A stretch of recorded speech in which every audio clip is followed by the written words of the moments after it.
Graça e paz, abençoados e eleitos de Deus. Sejam todos bem-vindos a mais um vídeo do canal Crescer na Graça. Vamos juntos? Olha, eu quero agradecer a todos vocês que estão inscritos no canal. Agradeço também a todos que estão assistindo aí os vídeos, que ainda não se inscreveram. Então eu peço, se inscreva no canal, dar um like, ative aí o sininho. Vamos colaborar para que a verdade do Evangelho de Cristo chegue até cada um de nós e que nós possamos receber realmente a herança que Cristo conquistou ali na cruz por todos nós. Vamos desfrutar das maravilhas de Cristo. Olha, agradeço a todos que estão aí inscritos. Um grande abraço a todos vocês. Vamos juntos crescer na graça e no conhecimento. Olha o tema de hoje. Removeu o primeiro para estabelecer o segundo. De que a gente está falando com esse título? Exatamente. Vamos dar ainda hoje mais uma sequência nesse sentido, porque nós tivemos dois últimos estudos aí que ficou bem claro, para mim ficou bem claro, e creio que o Espírito Santo, como habita em mim e habita em cada um de vocês, o Espírito Santo também, a todos vocês que estão ouvindo, acompanhando nas suas Bíblias, o Espírito Santo está concedendo entendimento. A mente de Cristo está sendo ativada, porque o fim da lei é Cristo. Nós vimos Romanos 10:4. Cristo é o fim da lei. Mateus 5:17. Jesus disse: não penseis que eu vim abolir a lei. Não vim, eu vim dar um pleno cumprimento. E nós vimos, ficou claro, respeitando a questão ali do tempo, não é isso? Como eu disse, tem vários fatores na Bíblia que tem que ser levado em consideração. Tempo da escrita, o ano da escrita, né? Nós temos que respeitar a cultura, né? Isso tudo é muito importante para o nosso crescimento. Vamos então, olha, o tema de hoje, removeu o primeiro para estabelecer o segundo. Estamos falando exatamente de quê? A Bíblia vai mostrar para nós do primeiro pacto, do primeiro testamento, foi removido por Cristo.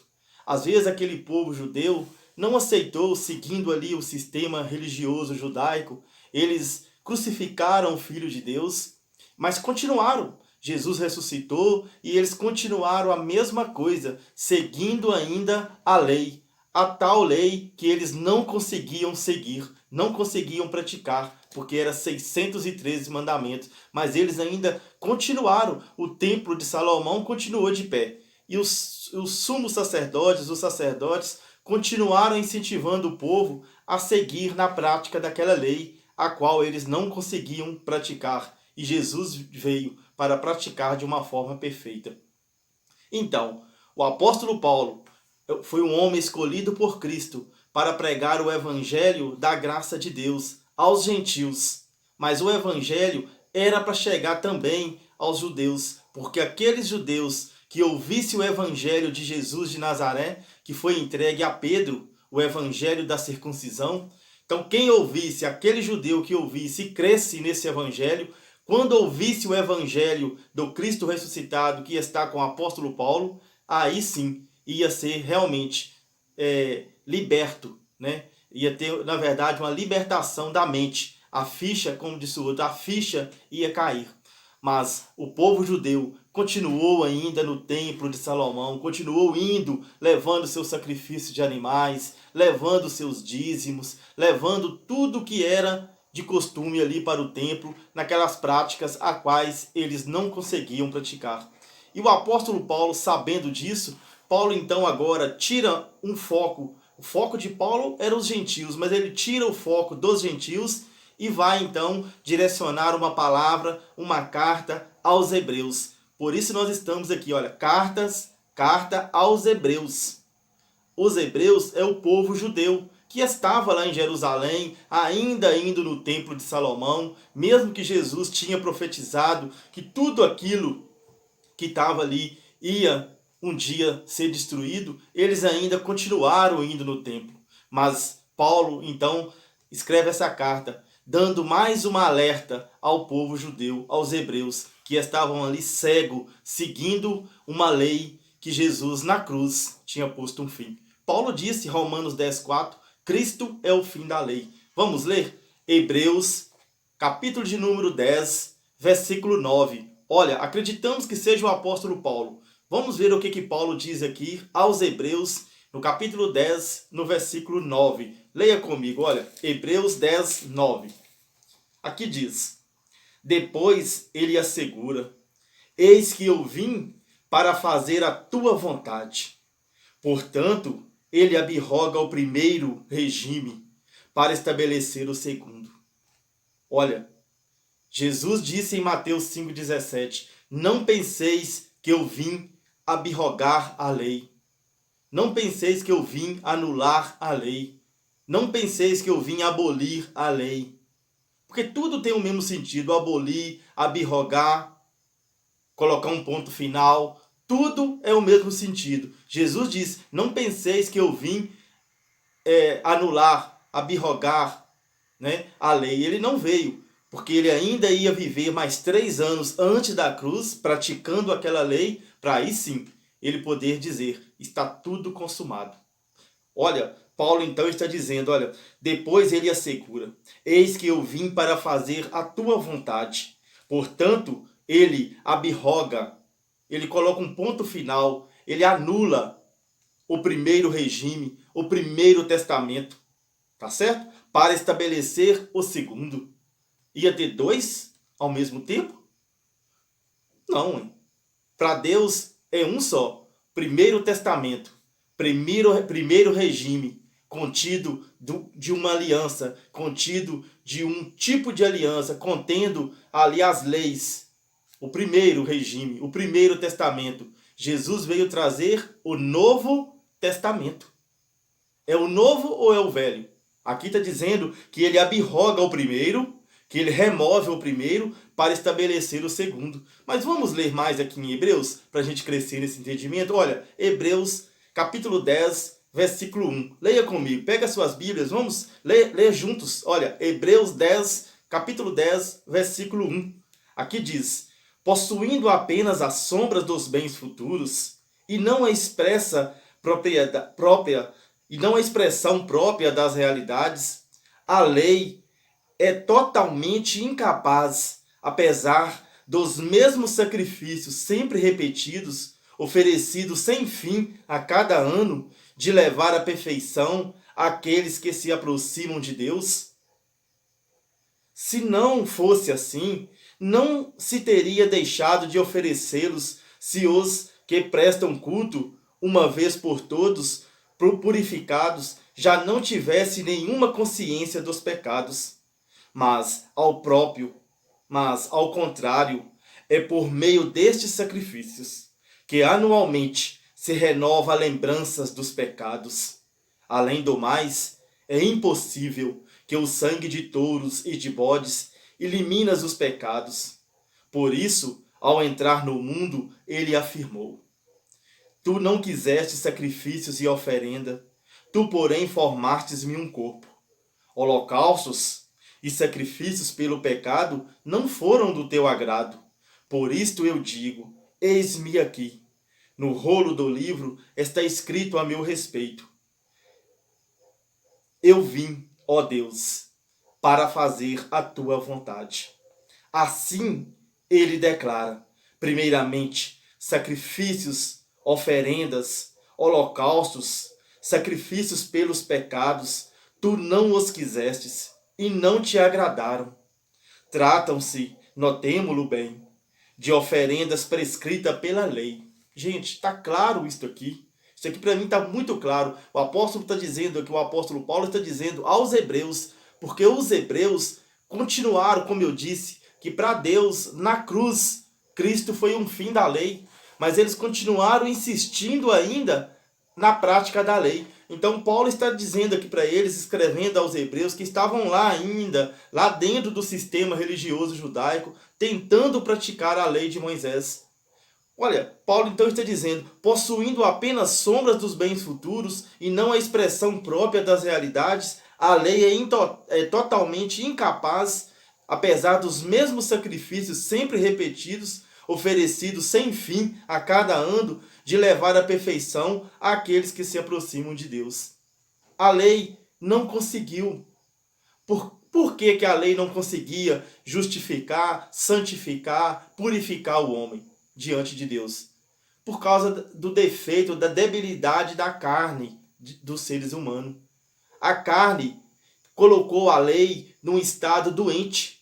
A carne colocou a lei num estado de defeito. A lei não conseguia, por mais que tinha todos os mandamentos, por mais que fazia o sacrifício de animais, mas era incapaz de justificar o homem diante de Deus. Então aqui Paulo está relatando aqui uma palavra que diz que sacrifícios, olha no versículo 8, assim ele declara: primeiramente, sacrifícios e oferendas, holocaustos, sacrifícios pelo pecado, tu não o quisestes, e não te agradam. Trata-se, notemo-lo bem, de oferendas prescritas pela lei. Então aqui está falando que as coisas que estavam escritas na lei não estavam mais agradando a Deus. Ele envia o Filho dele para praticar as coisas que estavam na lei, mas para quê? Para colocar um ponto final, para que nós possamos viver as boas obras que Cristo preparou para nós de antemão.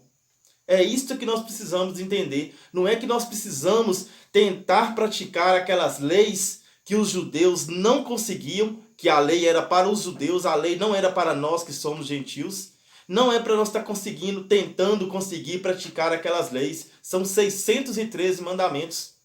Eles não conseguiam. Jesus veio para mostrar que só ele, sendo Deus mesmo vestido de carne, era capaz de praticar de uma forma perfeita aquela lei. Então o apóstolo Paulo continua dizendo, chega no versículo 9, ele diz, depois ele assegura, eis-me aqui, eu vim para fazer a tua vontade. Portanto, ele abroga, ele anula, ele põe um ponto final no primeiro regime, no primeiro testamento, para estabelecer o segundo.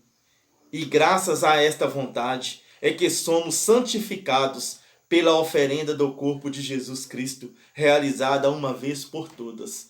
A oferenda que Jesus fez com seu próprio corpo nos santificou, nos purificou. A igreja que somos nós, igreja são vidas, são pessoas. Jesus fez uma obra perfeita no nosso espírito. A igreja está santificada, purificada, sem mancha e sem defeito. É assim que Deus vê a igreja, que somos nós. Olha, vamos crescendo nesse entendimento. Olha, vamos ver aqui em Hebreus, no capítulo 8, no versículo de número 6. Nós vamos ler aqui em Hebreus porque o apóstolo Paulo, vendo a insistência do povo judeu, dos hebreus, na prática daquela lei de Moisés, ele então tira o foco dos gentios, como eu disse, e envia então ali uma carta aos hebreus. Olha, Hebreus capítulo 8, versículo de número 6. Agora, porém, Cristo possui um ministério superior, pois ele é mediador de uma aliança bem melhor, cuja a constituição se baseia em melhores promessas. De fato, se a primeira aliança fora sem defeito, quer dizer que a primeira aliança teve defeito. Como assim? Eles não conseguiam praticar toda a lei. Ela se tornou uma aliança com defeito. Por quê? Pela fraqueza da carne do homem. Olha, não se trataria de substituí-la pela segunda. Quer dizer, vou repetir, olha no versículo 7. De fato, se a primeira aliança fora sem defeito, não se trataria de substituí-la pela segunda. Foi substituída ou não foi?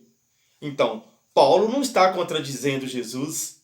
Jesus disse, antes do ano 33, antes da cruz, ele disse, eu não vim abrogar a lei.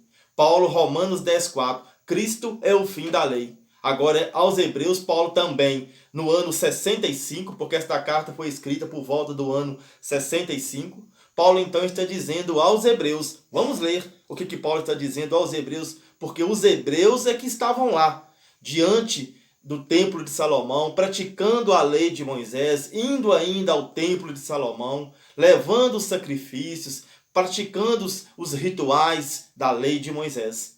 Então Paulo está dizendo para eles, olha, de fato, se a primeira aliança fora sem defeito, não se trataria de substituí-la pela segunda. Ele faz, com efeito, uma repreensão. Dias virão, diz o Senhor, nos quais realizarei com a casa de Israel e com a casa de Judá uma nova aliança, não como a aliança que fiz com os pais deles no dia em que os conduzi pela mão para fazê-los sair da terra do Egito, pois eles mesmos não se mantiveram na minha aliança. Por isto, não me interessei por eles, diz o Senhor. Mas claro, o povo judeu não manteve ali a promessa que tinha feito, que eles tinham prometido para Deus que ia praticar a lei, mas não conseguiram. Deus então não se interessou por eles.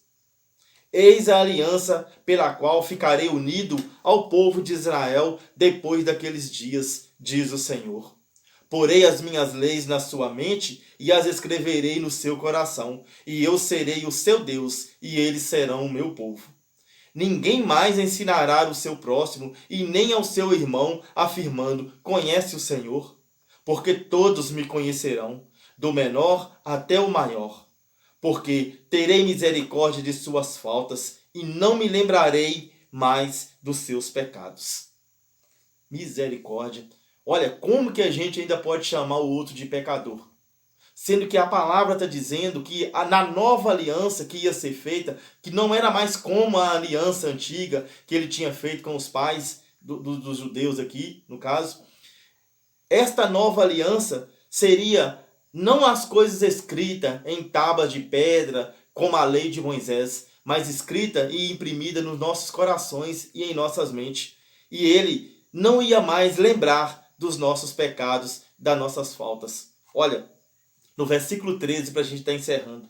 Assim sendo, ao falar de nova aliança, tornou velha a primeira. Ora, o que se torna antigo e envelhece está prestes a desaparecer.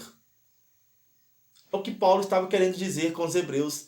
Os hebreus ainda estavam insistindo na prática da antiga aliança, sendo que na cruz Jesus já tinha colocado um ponto final naquela primeira aliança. Aqui está dizendo, está claro, olha, assim ao falar uma nova aliança, se Jesus fala numa nova aliança, o que seria da velha? Ia acabar. Está claro ou não está claro, meus irmãos? Olha, aqui, para mim isso está muito claro. Aqui diz, tornou velha a primeira. Ora, o que se torna antigo, antiquado e envelhece, está prestes a desaparecer. E nós vamos entender ainda o porquê que Paulo está dizendo aos hebreus, no ano 65, que a primeira aliança tinha ficado antiquada, tinha ficado velha e estava prestes a desaparecer. Nós vamos entender isto aí, é uma mensagem importante para nós também. Eu vou estar encerrando. Olha que maravilha a gente saber que o antigo pacto foi removido. Cristo foi o fim da lei. Aquela lei com 613 mandamentos, para Deus não existe mais. O homem, o povo judeu, os sacerdotes levitas não aceitaram, continuaram ainda na prática da lei, colocando as pessoas para praticar a lei de Moisés. Mas para Deus, Jesus encerrou a lei, colocou um ponto final na cruz. Não no ano 30, porque ele veio para cumprir, mas na cruz, quando ele disse, está tudo consumado, ali a lei de Moisés, os 613 mandamentos, estava abrogado. Eu encerro então aqui o nosso estudo de hoje. Um grande abraço do seu irmão Aldair. Que alegria para mim estar aqui, podendo compartilhar este evangelho, estas verdades das Escrituras Sagradas. Um grande abraço a todos. Fiquem na paz. Graça e paz.